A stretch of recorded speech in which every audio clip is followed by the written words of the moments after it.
the necessary and sufficient condition of equilibrium under a system of coplanar forces.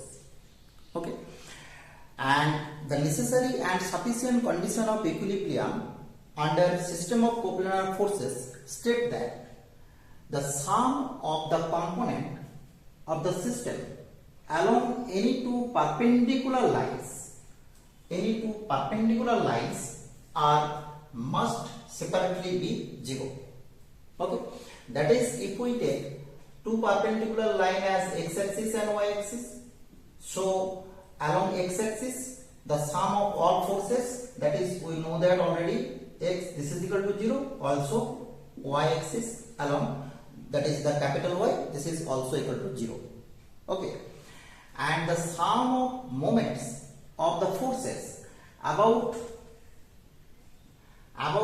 any point, about any point in their plane must be 0. That is, we already know that G this is equal to summation xi into yi minus yi into xi. Okay, and these two are the necessary and sufficient condition for equilibrium. To prove this condition, we let first let the coplanar forces P1, P2 to Pn act at A1, A2 to A. Okay, and we already deduct in the previous class, that is the resultant of n coplanar forces. We know that the resultant of these forces ultimately reduces as a force along x-axis, capital X, and this is the origin, and along y-axis this is capital Y. And we already deduct in this class capital X this is equal to summation pi into cos theta. Okay, where the force pi act at ai whose coordinate is xi yi, and the force makes angle theta I with positive x-axis, right? And similarly, the algebraic sum of all the component of n forces along y-axis is given by, this is summation pi into sin theta, and together with a couple of moment g at A, this is the couple of moment g, and which is given by this. Okay, we already write here. Also, we know that these two forces capital X and capital Y ultimately resolve or ultimately gives a single force capital R, which is given by, this is capital R, and R this is equal to root over x square plus y square, and the angle which makes the resultant force R with x is given by theta, this is equal to tan inverse y by x. We already proved this result also in the previous class.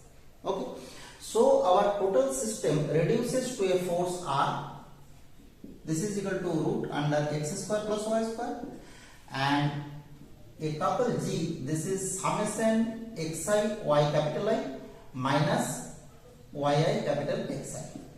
Okay, now if we take in the necessary part, if we take the system is in equilibrium. Okay, so system is in equilibrium, then we know that in equilibrium position there is no force, no couple. Okay, so in this case R this is equal to 0 and G this is equal to 0, and R this is equal to 0 means x square plus y square this is equal to 0, that is x equal to 0, y equal to 0, and already we get G equal to 0. So these two is the first condition and this is the last condition of equilibrium. And now in sufficient part, if we take these two conditions are true, that is the sum of the component of the system along two perpendicular lines are 0, that is in the sufficient part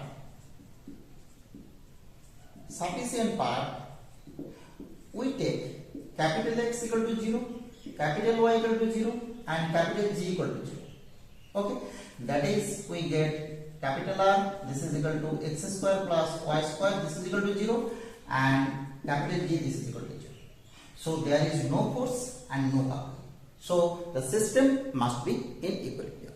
Okay, these two are the proof of necessary and sufficient part of this concept.